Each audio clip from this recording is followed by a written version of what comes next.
मुंबई शहर के नेहरू कॉलेज में पढ़ने वाली बिपाशा और शिखा बेस्ट फ्रेंड थी। उन दोनों में जमीन आसमान का फर्क था। बिपाशा जहाँ एक बड़े अमीर घराने से ताल्लुकात रखती थी, तो वहीं शिखा मुंबई की एक चौल में रहती थी। भले ही उनमें अमीरी गरीबी का काफी फर्क हो, लेकिन दोनों में सगी बहनों से भी ज्यादा प्यार था। कॉलेज में साथ बैठना, खाना पीना, सब काम वो साथ में करती थी। एक रोज कॉलेज खत्म होने के बाद दोनों अपने अपने घर जाने के लिए निकलती हैं। तब बहुत तेज बारिश होने लगती है। शिखा बस स्टैंड पर खड़े होकर बस का इंतजार कर रही होती है कि तभी बिपाशा अपनी कार लेकर वहाँ पहुँच जाती है और कार का शीशा नीचे करते हुए कहती है, ओए शिखा, चल आज जल्दी से आकर कार में बैठ जा, नहीं तो भीग जाएगी। ठीक है। अच्छा सुन, तू कह रही थी ना आज आंटी कहीं जाने वाली है, शाम तक घर आएगी, तो तू ऐसा कर, तब तक मेरे ही घर चल ले। आज डिनर वहीं कर लेना, उसके बाद शाम को मेरा ड्राइवर तुझे तेरे घर ड्रॉप कर देगा। प्लीज यार, अब मना मत करियो। अच्छा ठीक है, जैसा तुझे ठीक लगे। कुछ देर में दोनों सहेलियां बिपाशा के घर पहुंच जाती हैं। घर पहुंचकर बिपाशा शिखा से कहती है, यार आज तो पहली बार मेरे घर आई है, बता क्या खाएगी। बाप रे, ये घर है या महल? सुख सुविधा का सारा सामान है यहाँ तो। अरे किन सपनों में खो गई, बता भी तो क्या खाएगी। कुछ भी चलेगा। चल आज मैं तुझे अपने हाथ से बनाकर कुछ खिलाती हूँ, लेकिन उसके लिए तुझे मेरी हेल्प करनी होगी। हाँ हाँ, तो मैंने कब मना किया है। चल फिर मेरे साथ किचन में। बिपाशा शिखा को अपने किचन में ले जाती है। उसका किचन पूरी तरह मॉड्यूलर होता है, जिसमें एक से एक सुंदर क्रॉकरी का सेट, बर्तन धोने के लिए डिश वॉश मशीन, अलमारी जितना बड़ा फ्रिज, ओवन, टोस्टर होता है। शिखा उसके किचन को देखकर दंग रह जाती है और वो मन ही मन सोचती है, अरे वाह, यहाँ पर तो कितना कुछ है। आज तक जिन चीजों के बारे में सिर्फ सुना था, आज उन्हें अपनी आंखों से देख भी लिया। ओहो, अब तो फिर कहाँ से खो गई यार, कब से पूछ रही हूँ क्या खाएगी क्या खाएगी। जो तुझे बनाना आता है बना दे। मुझे तो मैगी ही बनानी आती है और उसके अलावा कुछ भी नहीं आता। एक काम करती हूँ, हम दोनों के लिए मैगी बना देती हूँ।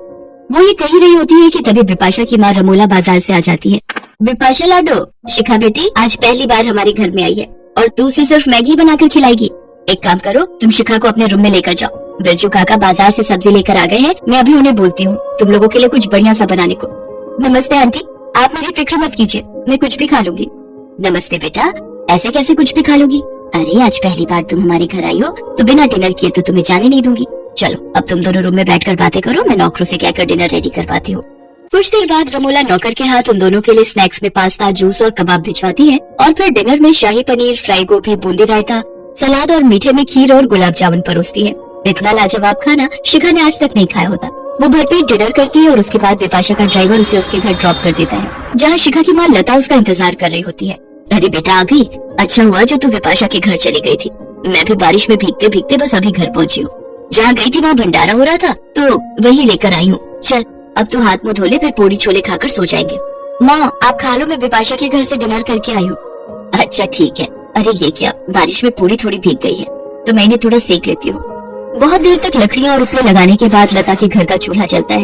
एक कोने में बैठी शिखा ये देखकर मन ही मन सोचती है, कितना फर्क है अमीर और हम गरीब की रसोई में। जहाँ अमीर को खाना गर्म करने के लिए सिर्फ ओवन का स्विच ऑन करना होता है और झट से खाना गर्म हो जाता है, तो वहीं एक गरीब को रोटी सेकने के लिए भी कितनी जद्दोजहद करनी पड़ती है। फिर उसकी नजर अपने घर की रसोई में रखे डिब्बों पर जाती है, जिनमें मुश्किल से ना के बराबर राशन होता है। एक और अमीरों का घर होता है जिनकी रसोई में दुनिया भर का सामान है, जहाँ ये समझ नहीं आता कि क्या खाएं और क्या नहीं। और एक और है ये हम गरीबों की रसोई। ऐसे ही वक्त बीतता गया। शिखा पढ़ाई में काफी अच्छी थी और वो अक्सर पढ़ाई में बिपाशा की मदद किया करती थी। बिपाशा और शिखा के एग्जाम आने वाले थे। शिखा अक्सर कॉलेज खत्म होने के बाद बिपाशा की पढ़ाई में मदद करने के लिए उसके घर जाया करती थी। एक दिन दोनों पढ़ाई कर रही होती है, तभी बिपाशा शिखा को बोलती है, शिखा यार मैं पढ़ाई करके थक चुकी हूँ, जाना यार, फ्रिज में नारियल पानी के टेट्रा पैक रखे हैं, जरा अपने लिए और मेरे लिए लेते हो। हाँ रुका, पिलाती हूँ। इसके बाद शिखा किचन में जाती है और फ्रिज खोलती है तो देखती है उसमें ढेरों सामान जैसे cold drink, chocolate, juice, fruits और भी बहुत कुछ रखा हुआ होता है। अरे बाप रे, ये फ्रिज तो किसी अलमारी से भी बड़ा है और इसमें इतना सारा सामान। ये तो ऐसे लग रहा है जैसे किसी मॉल की कोई बड़ी सी दुकान हो। इसमें तो दुकान की तरह कितनी सारी चीजें रखी हुई है खाने पीने की, और एक हम गरीबों के घर की रसोई है जिसमें फ्रिज के नाम पर एक पानी का मटका ही रखा हुआ होता है। ये सोचकर शिखा फ्रिज में से नारियल पानी लेती है और चली जाती है। फिर शाम को रमोला अपने कुक से कहती है, सुनो बिरजू, आज खाने में चिकन कोरमा, कढ़ाई पनीर, बूंदी रायता, लच्छा पराठा और बटर नान बना देना, और हाँ मीठे में गुलाब जामुन और रसमलाई रख देना। जी मालकिन। और मालकिन जो दोपहर का खाना बचा है उसका क्या करना है? अब हम बासी खाना थोड़ी ना खाएंगे, उसको तुम फेंक देना। वहीं खड़ी बिपाशा और शिखा रमोला की सारी बातें सुन रही होती हैं। शिखा बेटा डिनर रेडी हो रहा है, तब तक तुम दोनों अपनी स्टडी कंप्लीट करो, फिर हमारे साथ ही डिनर कर लेना। जी आंटी। बिपाशा के घर पर पढ़ाई खत्म करने के बाद शिखा उनके साथ डिनर करती है और फिर अपने घर चली जाती है। जहाँ पहुंचकर वो देखती है कि उसकी माँ बड़ी देर से चूल्हा जलाने की कोशिश करती है और फिर जाकर उसके घर का चूल्हा जलता है। फिर जब उसकी माँ रोटी बनाने लगती है तो देखती है कि आटा सिर्फ आज के दिन के लिए ही होता है। ये देख उसकी माँ लता सोचती है, हे राम, ये तो जरा सा ही आटा है। ऐसा करती हूँ, शिखा के लिए रोटी बना देती हूँ और मैं अपने हिस्से का आटा उसके कल के खाने के लिए रख देती हूँ। अपनी माँ की बातें सुनकर शिखा की आंखों में आंसू आ जाते हैं। तभी लता की नजर शिखा पर जाती है। शिखा बेटा आ गई, तो तेरे लिए खाना लगा दूं क्या? नहीं माँ, मुझे भूख नहीं है, आप खा लो। हाँ बेटा, बिपाशा के घर कुछ खाकर आ गई होगी तू, इसलिए तुझे भूख नहीं है। वैसे भी तुझे तरह तरह के लजीज खाने की आदत लग गई है, तो अब इस गरीब की रसोई का खाना कहाँ से पसंद आएगा? ऐसी कोई बात नहीं है माँ, आप देखना एक दिन मैं आपको बहुत सारी खुशियाँ दूंगी। माँ, मैं इस अमीर और गरीब की रसोई का फर्क जरूर मिटा दूंगी। अरे क्या हो गया तुझे? कुछ नहीं माँ, बिपाशा के घर में एक वक्त में इतना खाना बनता है कि समझ नहीं आता कि क्या खाएं और क्या छोड़े, और उसके घर पर तो बचा हुआ खाना इतना फेंका जाता है जितना हमारे यहाँ हफ्ता भर चल जाएगा। बेटा, ऊपर वाले ने सबके नसीब में एक जैसा सुख नहीं लिखा। अगले दिन शिखा अपने घर पर उदास बैठकर पढ़ाई कर रही होती है कि तभी वहाँ बिपाशा और रमोला आ जाती हैं। ओए शिखा, आज तो अकेला अकेले पढ़ाई कर रही है? आज तो नहीं है, इसलिए हमने सोचा हम ही आ जाते हैं तेरे यहाँ पढ़ाई करने और लता आंटी के हाथ का बना खाना खाने। अब तू तो कभी बुलाती नहीं है खाने पर, इसलिए आज मैं और माँ खुद ही आ गए खाने पर। जी बहन जी, और लता बहन, ये हमारी तरफ से थोड़ी सी मदद है। ये कोई एहसान नहीं बल्कि मेरी तरफ से शिखा के लिए आशीर्वाद समझ कर रख लीजिए। और शिखा बेटा, एक बात हमेशा याद रखना, रसोई चाहे अमीर की हो या गरीब की, लेकिन जब एक माँ वहाँ खाना बनाती है तो उसका मोल कोई अमीर नहीं लगा सकता। अब चले लता बहन जी, खाना बना ले, मेरे पेट में तो चूहे कूद रहे हैं। हाँ हाँ, आइए आइए। इसके बाद वो दोनों मिलकर रोटी सब्जी बनाते हैं और फिर सभी खुशी खुशी साथ में मिलकर खाते हैं। आर्यन, आराध्या, मैं आखिरी बार बोल रही हूँ, finish your meal, come on fast. चलो मैं अपने हाथों से खिलाती हूँ। नो मम्मा, मुझे नहीं खाना, मुझे पिज्जा खाना है। यस मम्मा, मुझे भी नहीं खाना ये दाल चावल। देखने में कितना मस्त है ये, मुझे तो बर्गर खाना है। नो बेटा, जंक फूड कभी कभी खा सकते हैं, बट रोज जंक फूड हमारी हेल्थ के लिए अच्छा नहीं होता। और आपको पता है ना, पापा अभी अभी ऑफिस से आए हैं, वो बहुत थके हुए हैं और आराम कर रहे हैं, तो आज हम बाहर नहीं जा सकते। ओके, यही खाना खाना होगा तुम दोनों को। एक बार खाकर तो देखो, बहुत टेस्टी है। आर्यन और आराध्या को घर का बना खाना बिल्कुल पसंद नहीं था। उन्हें किसी बात की कोई कमी नहीं थी। उनके पिता अभिलाष का शहर में बड़ा बिजनेस था। अभिलाष अपने दोनों बच्चों से बहुत प्यार करता था और उनकी हर जिद पूरी करता था। उस दिन भी जब आर्यन और आराध्या ने घर का खाना खाने से मना किया तो अभिलाष तुरंत उन्हें खाने के लिए बाहर ले जाने लगा। ये देखकर उसकी पत्नी मालिनी ने उसे समझाया, सुनिए, आप ये गलत कर रहे हैं। बच्चों की जिद एक हद तक ही पूरी करनी चाहिए। आपको पता है इन दोनों की आदतें कितनी बिगड़ती जा रही है। दोनों घर का खाना चखने को भी तैयार नहीं है। ओफो मालिनी, तुम कुछ ज्यादा ही सोच रही हो। बच्चे तो है, जी लेने दो इन्हें अपनी जिंदगी। तुम भी जल्दी से तैयार होकर आ जाओ। मालिनी हार मानकर बाहर चलने के लिए तैयार हो जाती है। सभी लोग बाहर जाकर पहले आइसक्रीम और फिर पिज्जा खाते हैं। फिर कुछ देर बाद, आराध्या, जब तुमसे इतना बड़ा पिज्जा खाया नहीं जाता तो क्यों मंगवाया? जल्दी फिनिश करो, देर हो रही है। मम्मा, मेरा पेट भर गया है, अब मुझे नहीं खाना। ये बहुत गलत बात है बेटा, खाना ऐसे बर्बाद नहीं करना चाहिए। तुम्हें पता है कितने ऐसे बच्चे भी हैं जिन्हें पूरा दिन खाने को कुछ भी नहीं मिलता और तुम ऐसे। मालिनी, अब बस भी करो, कोई बात नहीं। आराध्या बेटा, आप ऐसा करो, ये पिज्जा अपने साथ ले लो, बाहर चलते हुए डस्टबिन में डाल देना। ओके? आराध्या जैसे ही उस पिज्जा को डस्टबिन में डालती है, अचानक दो गरीब से दिखने वाले बच्चे वो कूड़े में से उस पिज्जा को बाहर निकाल लेते हैं और उसे बड़े ही चाव से खाने लगते हैं। उन्हें इस तरह खाते देखकर आराध्या बोलती है, ओह माय गॉड, देखो जरा कितने गंदे हैं ये लोग। डस्टबिन से उठाकर खा रहे हैं। छी, और इनके कपड़े भी कितने गंदे हैं और ये खुद भी कितने गंदे हैं। नो आराध्या, ऐसा नहीं कहते, वो गरीब है बेचारे। तुमने जो पिज्जा बर्बाद करके डस्टबिन में डाल दिया, वो उन बेचारों को देखना भी नसीब नहीं हो पाता होगा शायद। अंदर में तुम्हें यही समझाने की कोशिश कर रही थी बेटा। बट मम्मा, कोई इतना गरीब कैसे हो सकता है कि उसके पास खाने के लिए कुछ भी ना हो और उसे डस्टबिन से उठाकर खाना पड़े?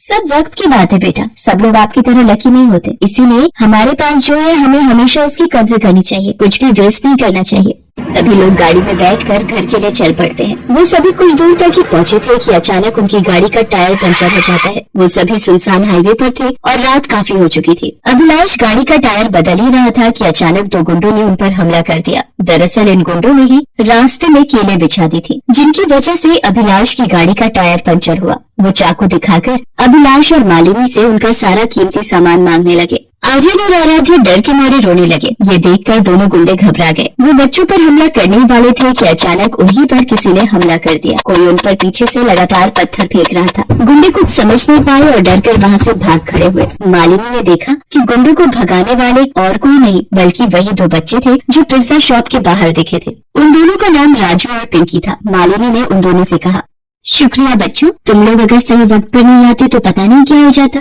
अरे आंटी आप डरिए मत, अब वो दोनों वापस आने की हिम्मत नहीं करेंगे। और वैसे भी आज आप लोगों की वजह से ही हमें पहली बार पिज्जा खाने को मिला है। शुक्रिया तो हमें कहना चाहिए आपसे।